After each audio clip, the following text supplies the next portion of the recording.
These are the voyages of the human species on this little blue ball known as planet Earth. Minister's log, stardate 77195.4. And if you know what that means, that number would be the date if Star Trek had the Next Generation was in production today. My geeky husband figured that out this morning. Thank you, Carl. So I'll preface this sermon by saying I am an unabashed geek. I grew up reading Heinlein and Ray Bradbury and teethed on 1970s Doctor Who, the original Star Trek, and watched countless reruns of Lost in Space, Danger, Will Robinson. I know all the geeky lines: exterminate, Doctor Who, Danger, Will Robinson, already said. Will say engage or make it so on a regular basis from Star Trek. The answer to life, the universe, and everything is 42. And if you don't know that, you can read Hitchhiker's Guide to the Galaxy. We all have great loves, whether books or hiking, or we all have our geekdom. Some people fly airplanes, and some people fly games in their basement. And I'm more on that type. But I love to read and watch science fiction media, especially that explores ecological and societal struggles. And I love science fiction because it explores what is possible, probable, and sometimes utterly ridiculous in a way to think about what it means to be human, or what it means to be a sentient being. In Star Wars, when Luke Skywalker seeks out the great master Yoda, to teach him how to become a Jedi, Luke has many preconceptions. Yet when he arrives at that swampy, nasty planet and encounters this goofy little guy, he bats him off as someone who's of no importance, because, what does this guy know? He underestimated the possibility that a short, green, goofy-talking guy could teach him anything. And what we find in life and what we find in science fiction and everywhere is that it's often the least expected teacher that has something powerful to say to us. When we think of the great religions, who were the prophets? They weren't necessarily the kings. They were the people who were on the margins, telling the stories. The character Spock, which we've talked a lot about today, he was born from a human and a Vulcan. And so his character spends much of his time wrestling with the emotional nature of being a human and logic that governs his heart and mind. And as I've talked to people that are biracial or who come from different religious backgrounds, or who come from, one person's a Yankee, one person's a Southerner. No, I'm kidding. But when we have different influences in our life, we can feel that place of not belonging. Where do we belong if we have these identities? Science fiction invites us into the fantastical to consider life's questions amid the extraordinary. What gives life meaning? How do we want to envision our present? How do we want to envision our future? Do we want a world held hostage by greed and war and degradation in the environment, and equity across the globe? I turn on the news and then I turn it off and watch Picard or Star Trek or something, because I can only handle so much doom and gloom. And so when we think about our future, that is where our imagination has power. And that's where I also worry about our schools that are trying to ban books and tell us who belongs in our libraries and what identities are welcome. If it was a Vulcan library, would Spock not be able to be there because he was part human, part Vulcan? I don't know. It's who has a right to be there and who has a right to be acknowledged. And when we think about the interconnectedness of life, to what do we owe life? To what do we owe each other? Humanism is the guiding principle of the Star Trek Federation, embracing diversity and social justice. Victor Grech wrote about the philosophical concepts in Star Trek, saying that it's pretty evident in the Prime Directive. If you've ever watched Star Trek, there's something called the Prime Directive. So when they encounter a culture, they're not supposed to interfere. And so we think about what historically colonialism, where countries go into native environments and try and take over and say, don't you need these things? Here, we'll be your benefactors. We will give you our religion and tell you how to think. And instead, the Prime Directive says that's really horrible because you can change people's lives and eradicate their culture. And we're seeing the effects of colonialism ongoing. It doesn't stop. And so when we think about the Prime Directive, this that ethical view of, hey, just because I'm a first world country and you're a village that doesn't have computers, you still have value. And perhaps you have wisdom and indigenous understanding that I could learn from, and that would give us a new way to think about things. So we think about what impact media has on our lives. I've been talking about Star Trek, but there's plenty of sci-fi media. Some people watch Game of Thrones. Some people have watched Blade Runner or Mad Max. What's a little different about Star Trek is the hopefulness of it. It's not this dystopian future where the clones take over, or or in Terminator where the humans are running for their lives. When I was a small child, I don't know about all of you, but I would read underneath my covers and would have a flashlight. And I also had a spaceship in my closet. Yeah, I had one of those like little bifold doors that would fold, and you pinch your finger if you weren't really careful. And I would tape up pictures from the newspaper. Back then, they had things called mini pages, and they would have pictures of planets, and I would tape them to my wall. And I put a sleeping bag in my closet, and had stuffed animals that were my crew. And so we all have our imagination, but we heard this beautiful woman saying, I did not see myself in the space program. Well, neither did I. I had the privilege of being a white woman, so I saw white men in the space program, but I didn't see women in the space program at that time. I was really excited when I took our kids when they were about 7 or 8 to NASA, to view NASA, because my mother-in-law lived in Florida at the time, and we had lunch with an astronaut that was a woman, and she talked about what it was like to be on the space station. Thank you, the space station, and what it was like to be in a crew, and it was cool to hear that. But sometimes, the plots are goofy. Sometimes not every episode shines with great brilliance, but so much to explore and situations to think through.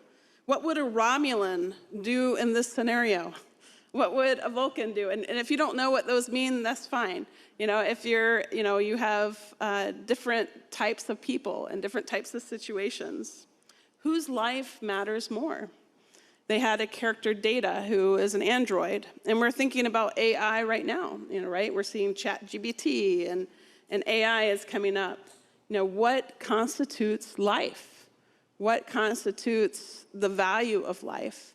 And as we continue to think, we have cloned sheep now. Does a cloned sheep have less value than a regular sheep? If we have a cloned baby, does that baby have less value than a regular baby? And these are the sort of questions that keep coming our way, and science often marches way ahead of what we're ready or understand. And so what I like about science fiction is it begins to ask these questions. So in the 90s, we were talking about, is Data a person? He had to stand in front of a panel and explain how he was a person. He had a kitty cat. That was pretty cool. Instead of shooting everybody as an android, he had a cat and tried to make humor. And the reason why this whole service came up was Sean Copenhaver, who is our AV tech and obviously a good speaker, we were talking, and he's like, this is kind of like Star Trek Church here. I'm like, oh yeah, like universal principles. Yeah, we accept different religions, and we work for equity. And so, why would we have a Star Trek service and a UU congregation? Well, there you go. and it explores big questions. And I think in a society that often is trying to dumb things down to control people, it's a problem. We need smart media. We need to be able to ask questions. We need to be able to have free access to press and books and good shows. Except for I support the writer's strike, So for over 50 years, Star Trek has remained positive, philosophical, and moral. A society built on the goodness and capacity of humanity, and the goodness and capacity of life, and that beings can change and hopefully find a moral path.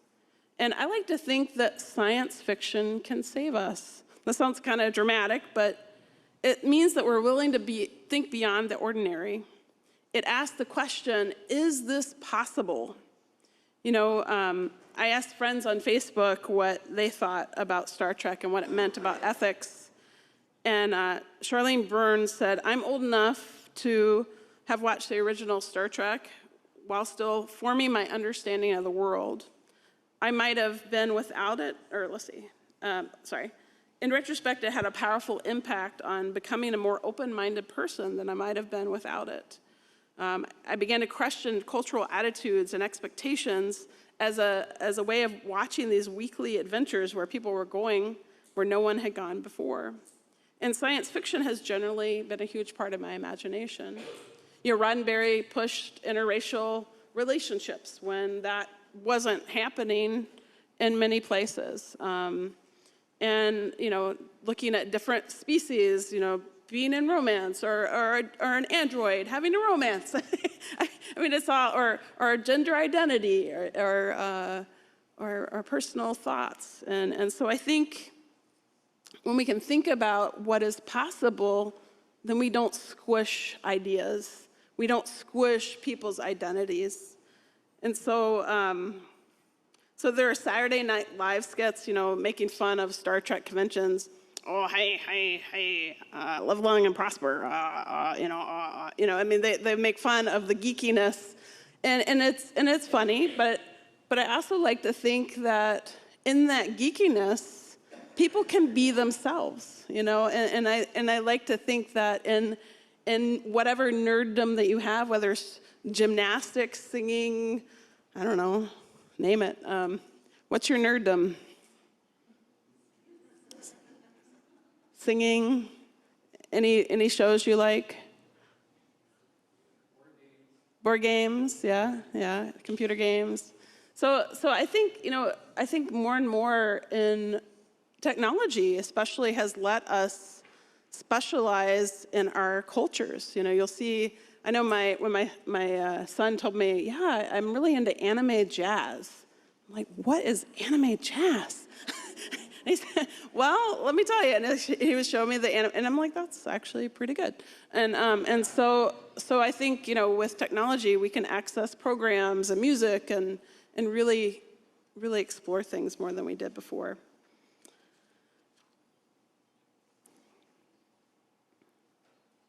So when we think about kind of where things have gone, Gene Roddenbery brought Star Trek to television in 1966, and it had the first positive portrayal of a Japanese character with Helmsman Sulu. In the midst of the Cold War, we had Pavel Chekhov as the technical officer, a Russian. And Roddenbery's pilot originally included a second in command that was a woman, but the studio executives refused it. And apparently a lot of women on the show thought she was too bossy. And so we can be our own worst enemies. And then, of course, we had Lieutenant Uhura, and a female African-American character whose surname comes from the Swahili word freedom.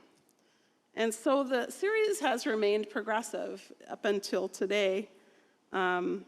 We think about Captain Janeway. She was the first female captain in the Voyager series. And we think about, there was African-American Vulcan, and now I'm forgetting his name. Tupac, that's right, and great name.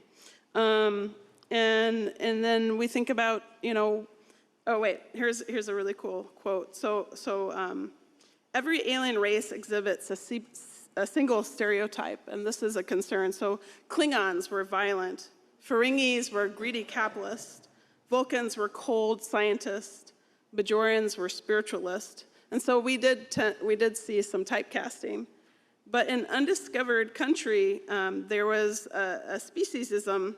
So Chekhov was noting the Federation principle of supporting the inalienable human rights, to which a Klingon, and a Klingon is this big warlike guy who talks like this and is going to get you. He says, in alien, and only you hear yourselves, human rights.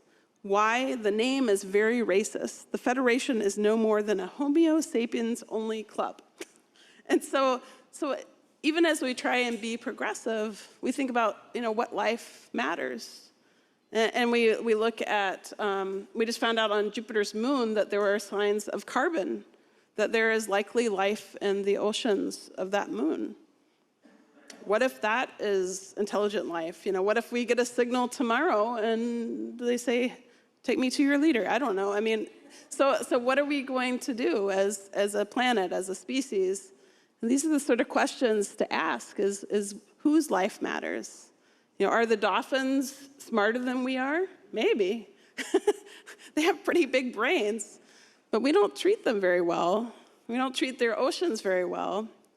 And so when we think about what is possible, we can think about in our own planet, how we treat our neighbors, how we treat ourselves, how we treat each other. So there's the Greek myth of Icarus, which the man was trying to reach the sun. He created wings, but he got too close to the sun and he fell down.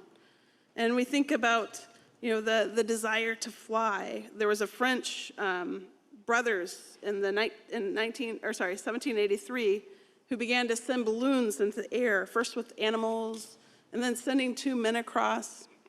And then by the time the Wright brothers broke into flight, there had been thousands of flying devices invented. And then we had the discovery of the X-ray in 1895, and Curie's discovery of radium in 1898. And all these mysterious ray guns started showing up in early 20th century sci-fi. And then 1970s sci-fi featured life in space, and you had all these trash can-looking robots, and you had all these imaginations. And I don't know if any of you have read Brave New World, but I read it in high school.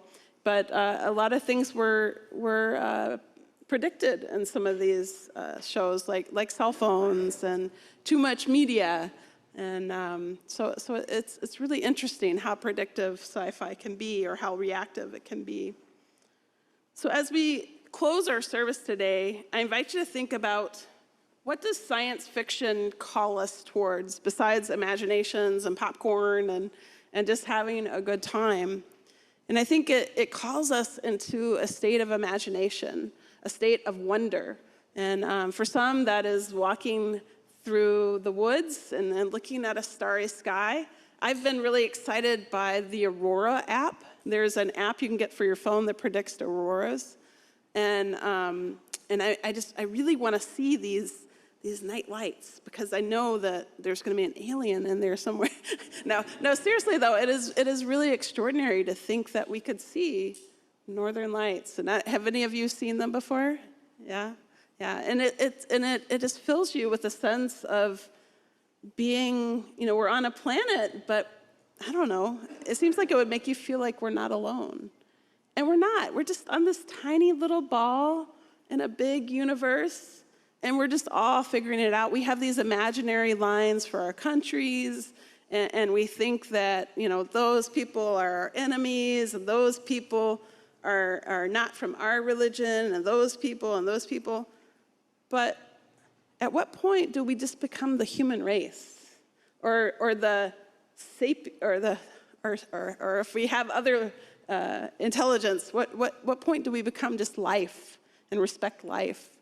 So I don't know about you, but things like Star Trek help me imagine ways to think about racism, ways to think about who has things and who doesn't. You know, the fact that everybody can have health care on Star Trek, I love it, you know. They're not trying to sell their car so they can, get an operation. They just go to the sick bay. I want to go to the sick bay. So may you live long and prosper. May you boldly go where you have never gone before. And may you find dreams and auroras and know that you live in a world of wonder and where everybody has dignity. Prosper and live long. Thank you.